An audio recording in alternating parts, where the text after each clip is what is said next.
ஒருவேளை தமிழக அரசு அவருக்கு சிங்காரவேலர் விருதோ அல்லது திருவள்ளுவர் விருதோ கொடுக்க வேண்டும் என்று இந்த சபையின் சார்பாக எங்களுக்கு விருப்பத்தை தெரிவித்து இந்த விழாவில் நன்றி உரை சொல்லுங்கள் என்று அம்மையார் கோமதி அவர்களை கேட்டபோது நீங்களே சொல்லிவிடுங்கள் நேரமில்லை என்று கூறினார். அதற்காக நன்றி கூறி இப்போது ஒரு சின்ன அறிவிப்பு. நமது புலவர்பா வீரமணி ஐயா அவர்கள் வடசென்னை கண்டுகிட்ட ஒரு புத்து அவர்கள் பல்வேறு நூல்களை எழுதியிருக்கிறார்கள்.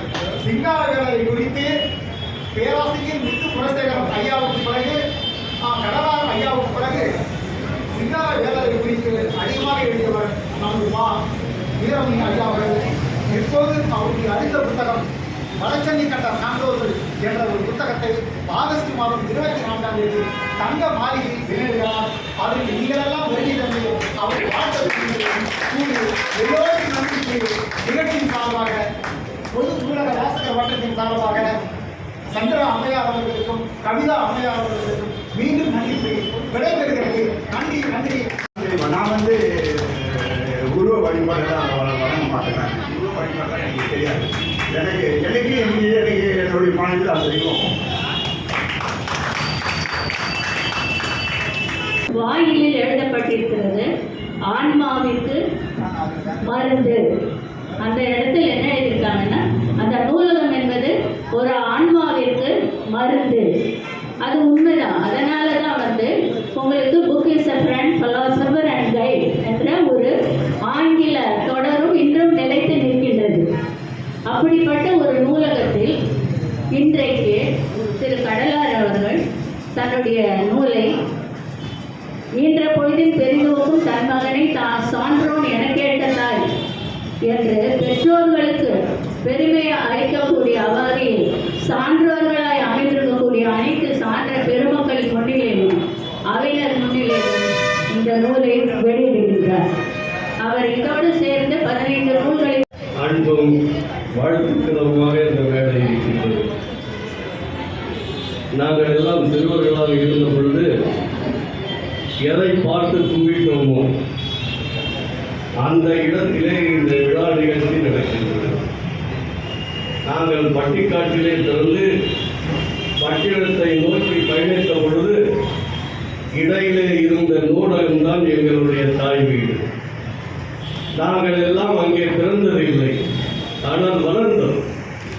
அறிவு தொட்டில் கட்டி 1000 நூல்கள் இருக்கும். அன்றைக்கு நாங்கள் பாரதியை பார்த்ததும் பாரதிதாசனை பார்த்ததும் அறிஞர் அண்ணா அவர்களை பார்த்ததும் அதனை தொடர்ந்து வந்த அரிஸ்டாட்டில் போன்ற மேலை அறிஞர்களை பார்த்ததும் இந்த நூலக வட்டத்திற்குள்ளேதான். எங்களுடைய படிப்பு ஒருவேளை எங்களுடைய படிப்பை போலவே இன்னொரு அறிவு களஞ்சமாக இருந்த நூலகம் இன்னொரு வீடு எங்களுக்கு. நாங்கள் பட்டிக்காட்டிலே இருள் வேலையிலே நடந்து செல்லும் பொழுது பள்ளிக்கூடம் விட்ட உடனே ஒரு 5 மணி அளவிலே அவசரமாக நுழைந்து கல்வி கற்ற இடம் நூலகம். இந்த நூலகத்திலே ஒரு விழா நடக்கின்றது. அந்த விழாவிலே கலந்து கொள்ள நான் வந்திருக்கின்றேன், நாம் வந்திருக்கின்றோம். இந்த விழா ஒரு தூண்டிலாக அமைந்திருக்கின்றது. இந்த தூண்டிலே எத்தனை மீன்கள் சிக்கியிருக்கின்றன என்று கடலார் அவர்களுடைய கையிலே விழுந்த எழுத்துக்கள் எல்லாம் 15 நூல்களாக ஆகி நம்மை எல்லாம் பரவசப்படுத்துகின்றது. ஒரு எளிய மீனவர் குடும்பத்தில் இப்படி ஒரு எழுத்தாளரா? நாம் நினைக்கின்றோம். சங்க காலத்தில் ஒரு புலவன் இருந்தான். அவன்தான் தமிழ் இனத்தினுடைய நக்கீரன். அந்த நக்கீரன் தான் கடை சங்கத்தினுடைய தலைவர். அந்த கடை சங்கத்தினுடைய தலைவனுடைய தயாரால் தான் இன்றைக்கு நாம் முத்தமிழை இன்றைக்கும் முகந்து கொண்டிருக்கின்றோம். நம்முடைய தாய்வழி சொந்தங்களாக இருக்கின்ற நான் தான் கடலோடிகளாக மற்றவர்களுக்கு எல்லாம் கப்பலை நாவாயாக கற்றுத் தந்தவர்கள். நம்முடைய முயற்சி என்று ஒன்று இல்லாமல் போயிருந்தால் நாம் நம்முடைய பெரியோர்களிடம் இருந்து படிக்கின்ற பாடங்களை எல்லாம் கற்று தெரியாமல் போயிருந்தால் நாம் எல்லாம் கரை திறந்து நிற்க மாட்டோம். உயிரினங்கள் தோன்றிய இடம் எது? கடலில் தான் உயிரினங்கள் எல்லாம் தோன்றின. அந்த கடலிலே தோன்றிய உயிரினங்களிலே முத்திரை பதித்தவர்கள் தான் கடலார்கள். இந்த கடலாருடைய புத்தகத்தை நான் படிக்கின்ற நேரம் இப்பொழுது பார்க்கின்ற கேள்விகளுக்கெல்லாம் என்ன பதில் சொல்வது? அவருடைய கேள்விகளுக்கெல்லாம் அவரே பதில் சொல்லிவிட்டார். அருமையான ஒரு அறிஞர், தமிழ் நிலத்தில் தோன்றிய ஒரு கல்வி ஆசான், தனக்கென்று வாழா பிறர்க்கென்று வாழ்கின்ற ஒரு பெருந்தகை. நான் இவரை அறிமுகம் செய்து கொண்ட பொழுதெல்லாம் அப்படி நினைக்கவில்லை. எனக்கு பின்னால் அமர்ந்திருக்கின்ற ஐயா புலவர் வீரமணி போன்றவர்கள் எல்லாம் சமகாலத்திலே நான் அறிந்தோம். எனக்கு முன்னால் பேசிய அம்மையார் பானுமதி பாஸ்கரன் அவர்கள் அருமையாக பேசினார்கள். ஆனால் வாழ்த்துவதற்கு 2 நிமிடம் தான் எனக்கு கிடைத்திருக்கின்றது. போதும். அதுவே அன்புடையாருக்கு அன்புடையார் எல்லாம் உடையார். வாழ்த்துக்கள். எங்களுடைய 100,000 ஆண்டுகள் வாழ்க வாழ்க என்று வாழ்க்கை அமைகின்றேன். நன்றி, வணக்கம். வாழ்க்கையை பற்றி கூறியிருக்கின்றார், தன்னம்பிக்கை குறித்து கூறியிருக்கின்றார், சமயோசிதமாக சிந்திக்க வேண்டும் என்று கூறியிருக்கின்றார். இப்படி வாழ்வியல் முறைகளில் என்னென்ன கருத்தியல் இருக்கிறதோ அந்த தளங்களிலெல்லாம் சென்று மிக நேர்த்தியாகவும் மிக நியாயமாகவும் செதுக்கி செதுக்கி செதுக்கி அந்த கேள்வி பதிலை உருவாக்கியவர் நமது கடலார் அவர்கள். ஆகவேதான் இந்த புத்தகத்தை நான் உறுதியாக சொல்கிறேன், ஒவ்வொரு வீட்டிலும் இருக்க வேண்டிய ஒரு அற்புதமான புத்தகம் இது என்றால் அது மிகல்ல. இதைதான் அவருடைய குரு, நான் மாணவர் என்பதற்காக இதை சொல்லவில்லை. இதை படித்து பாருங்கள். அன்பிற்குரிய அம்மா கவிதா அவர்கள், சந்திரா அவர்கள் இந்த புத்தகத்தை குறித்து மிக அழகாக கூறினார்கள், நகைச்சுவையாக கூறினார்கள். இது காமெடி, வாழ்வின் எல்லா பாகங்களும் கலந்திருக்கிறது. ஒரு மாணவன் இளைஞன் முன்னேறுவதற்கான அனைத்து விஷயங்கள் இதில் அவர் மறைமுகமாக வெளிப்படையாக கூறியிருக்கிறார்.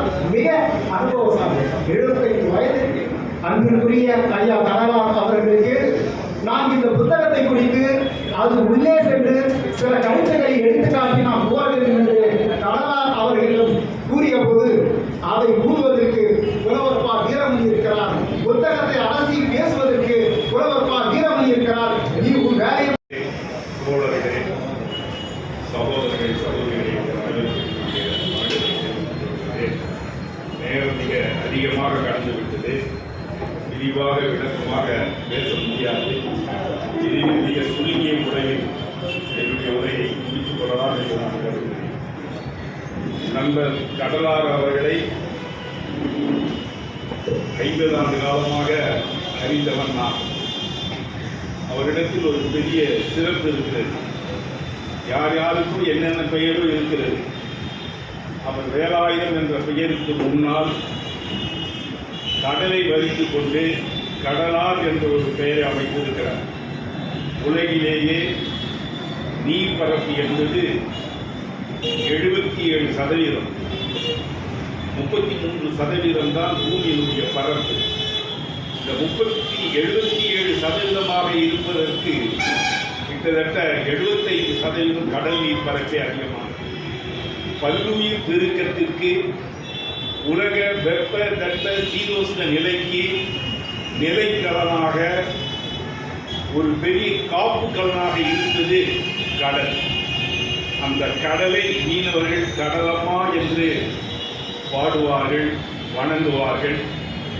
கேரளாவில் இருந்த ஒரு மாக்கைக்கு கடலம்மா என்று ஒரு அற்புதமான காவியத்தையை படைத்திருக்கிறார். இடைப்பட்டு சில வரலாற்று சம்பவங்கள் உள்ளடங்கிய என்னுடைய உரையை நிறைவு செய்யலாம் என்று. ஒரு கேள்வி, மீன் சாப்பிட்டால் மூர்க்கத்தனம் மந்த புத்தி வரும் என்று சொல்கிறார்களே, அதற்கு அவர் பதில் எழுதியிருக்கிறார். இதில் விஞ்ஞானபூர்வமான உண்மை என்னவென்று சொன்னால், மனிதனுக்கு மூளையில் கார்டெக்ஸ் என்ற பகுதி வளர்ந்ததற்கு காரணமே மீனையும் இறைச்சியையும் உண்டதினால் வளர்ந்துதான். மரவேடிகள் என்று இங்கே மிகப்பெரிய ஒரு அறிஞர், நாங்களெல்லாம் காதல் கொண்ட அவர் தமிழுக்கு ஒரு திருமலை. ஆனால் அவரே சில கருத்துக்கள் மிக தவறாக சைவ சமயத்தினால் கொண்ட பற்றால் சைவ உணவை காட்டிலும் சிறந்தது எதுவுமே கிடையாது. யானையை பாருங்கள், எவ்வளவு பெரிய பலம், அது சைவத்தை தான் சொல்லுகிறது. அப்படி ஒரு பலம் சிங்கத்தின் சொப்பிக்கோ இல்லை என்று, அதெல்லாம் வேறு, அதெல்லாம் பிரச்சனை. காய்கறி உடலுக்கு இருக்கிறது, அதிலும் பல வகையான சத்துக்கள் இருக்கிறது, எல்லாம் உண்மை. ஆனால் அதே நிலையில் காய்கறியில் கிடைக்காத பல அரிய சத்துக்கள் இறைச்சி. இதில் இருக்கிற சத்துக்கள் காய்கறியில் உண்டு, காய்கறியில் இருக்கிற சத்துக்கள் இதில் இருக்கின்றன, இதில் இருப்பது அதில் கிடையாது. கார்டெக்ஸ் என்ற பகுதி அதுதான் மனிதன் உருவாவதற்கு, 4 கால் மிருகமாக இருந்து மனிதன் உருவாவதற்கு காரணம் அந்த நீல் கார்டெக்ஸ். இந்த நீல் கார்டெக்ஸ் வளர்வதற்கு இது டார்வினுடைய ஆராய்ச்சி. இந்த ஆராய்ச்சியை பின்பற்றி ஃபெட்ரிக் ஏங்கல்ஸ் டயலெக்டிக்ஸ் ஆஃப் நேச்சர் பின்னால் ஒரு மிகச்சிறந்த ஒரு நூலை எழுதினார். மிக அருமையான நூல். அந்த நூலில் இதை பற்றி ஒரு விரிவான விளக்கத்தை அளித்திருக்கிறார். நம் மனித மூளை எப்படி விரிவடைந்தது. மீன் என்பது மிகச்சிறந்த உணவு. ஆட்டிறைச்சியை காட்டிலும், கோழி இறைச்சியை காட்டிலும், ஆட்டிறைச்சியை காட்டிலும் மிகச்சிறந்த உணவு மீன். மிக எளிதில் ஜீரணமாகும். இன்னொன்று ஒமேகா 3 என்று ஒன்று இருக்கிறது. அவர்கள் தவறு செய்வதனால் நாம் தவறு செய்வோம். வரலாறு ரொம்ப அன்போடு பாராட்டுனா காரணமா, ஒரு முறை அவர் ராயபுரம் வாழ்க்கை அவர் நூலகத்தில் அவர் நூலகராக இருந்தார். எனக்கு ஒரு அவசரமாக ஒரு புத்தகம் தேவைப்படும். அந்த புத்தகம் எங்கேயுமே இல்லை.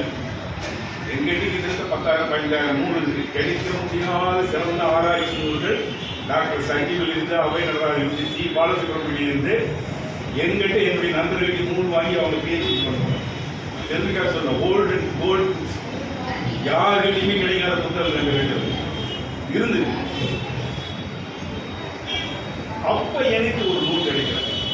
இன்னைக்கு வாழ்ந்து கொண்டிருக்கின்ற மிகச் சிறந்த அறிஞர், முதல் அறிஞர் என்று சொன்னா அது சோனா கந்தசாமி தான். தஞ்சாவூர் இருக்கிறார். அவர் 95 வயது. ஆங்கிலத்திலையும் தமிழ்லையும் வடமொழியிலையும் அளப்பெரிய புலமை பெற்றவர். ஹிந்தி தெரியும், இன்னும் சில மொழிகள் கூட. அவர் 50 வயதுக்கு மேலே கூட படிச்சிருக்காரு. மாதத்துக்கு ஒரு முறை அவரோடு தொலைபேசியில் பேசுகிறார். அவருடைய நூல் திருக்குறளுக்கு எதிர்த்து ஒரு நூல், பௌத்தமும் திருக்குறளும் ஒரு நூல் இருக்கு. அந்த நூல் கிடைக்கல. அப்போ நான் கடலாரையில் போனேன்.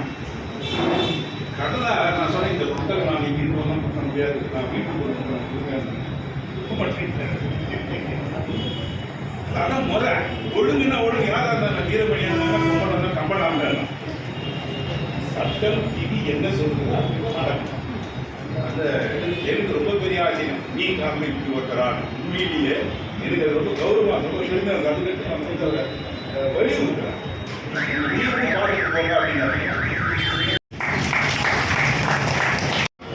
அரவிந்த் தோழர்களே, பண்புள்ள மனிதர்களே, உங்கள் அனைவருக்கும் நன்றி கலந்த வணக்கம்.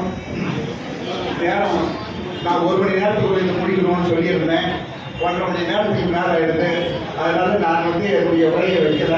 இப்போ நன்றி உரையாக நான் முடிக்கிறேன்.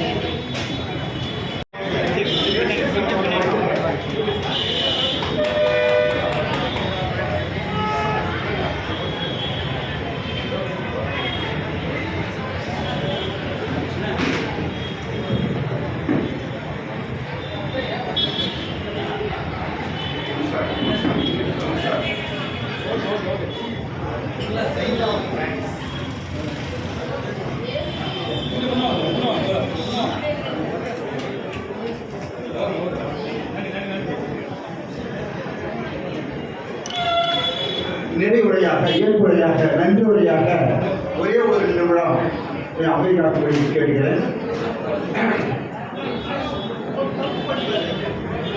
என்னுடைய அன்புக்கு இறங்கி நிறைய ஒரு குழுக்களோடு வருவாங்க.